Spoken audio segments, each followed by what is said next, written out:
Are you serious? Are you serious? The water's turning red. The water's turning red like blood. What? This is a biblical prophecy alert. A lagoon has turned blood red in after a major tropical storm hit Mexico. The next day, the water turned completely blood red in just there in a lagoon in Mexico. It's an incredible. People are shocked. They've never seen anything like this before. But some type of phenomenon that has caused the entire lagoon to turn completely blood red.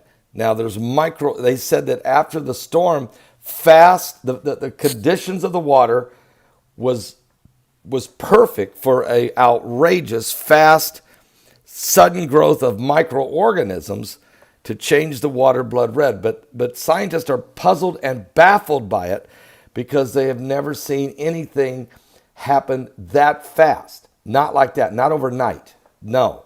Usually it takes days for the microorganisms to, what you call a red tide, or you can also have water turn blood red due to algae blooms. But this is a phenomenon.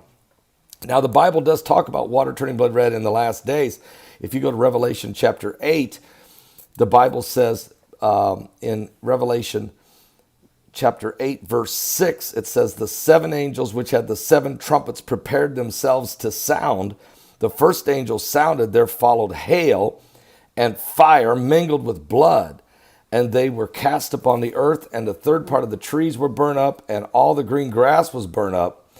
And so there was a storm, and then the second angel sounded, as it were a great mountain, burning with fire, cast into the sea. And the third part of the sea became blood. Now that's from definitely an asteroid, a deep impact. We don't have that here.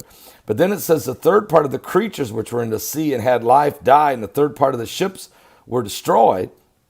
And then the Bible says a third angel sounded. There fell a great star from heaven, burning as it were a lamp. It fell upon the third part of the rivers and the fountains of waters. And the name of the star is called Wormwood. And the third part of the waters became wormwood, and many men died of the waters because they were made bitter.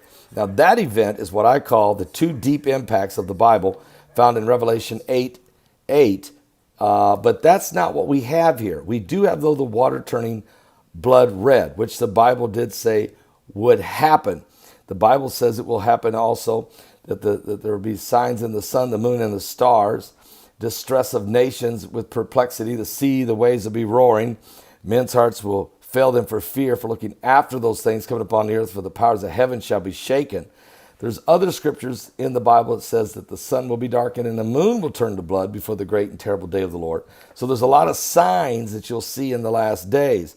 But water turning blood red is a sign that you're moving into an apocalyptic time. Now, I wouldn't say that with every time the water turns blood red, that it's some kind of apocalyptic sign.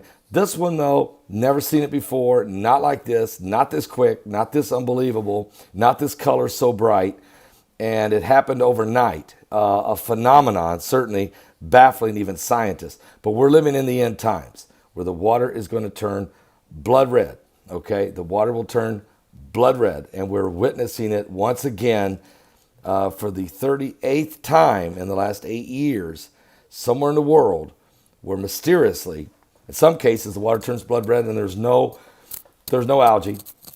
And that's why I only count the ones that have just really no explanation. For instance, when the river in Beirut, Lebanon, ran blood red for 3 straight days, nobody can explain it. 3 days and nights, the water ran blood red in Beirut, Lebanon, right through the city, okay? What about when the Yangtze River in China turned blood red? It was incredible. Nobody saw that one coming either. And the lake in Texas turned blood red and stayed that way for 6 weeks. Unbelievable. And a creek in the Netherlands that turned blood red that ran behind a church. No one can explain it. These phenomenons, and now you have this lagoon in Mexico turning blood red overnight after a storm. Just saying, we're living in the times. You got to stay awake. There's a lot going on, and mainly because, listen, Jesus Christ is going to return. He's going to come get the saints of God. Keep an eye on what's going on. The Bible told us to watch and pray. For an hour you think not the Son of Man would come. And that's why we were in church last night at Solid Rock Church in Birmingham, Alabama. Had a great time with Bishop Clint Brown preaching a powerful message. The reason we're watching and the reason we're serving the Lord and the reason we're just praising God is because we know we're ready to go. But the question is, are you ready to go? Have you given your life to Jesus Christ? Because I can tell you something, he's coming soon. Don't miss my live broadcast today. I'll be live at 12 noon Eastern on my backup YouTube channel, which is the Paul Begley Prophecy channel. Go to YouTube, hit the search bar, go to Paul Begley Prophecy channel, scroll down, you'll find it. There's a Bible with my hand on it. Click there, that's the channel. See you at 12 noon. Are you serious?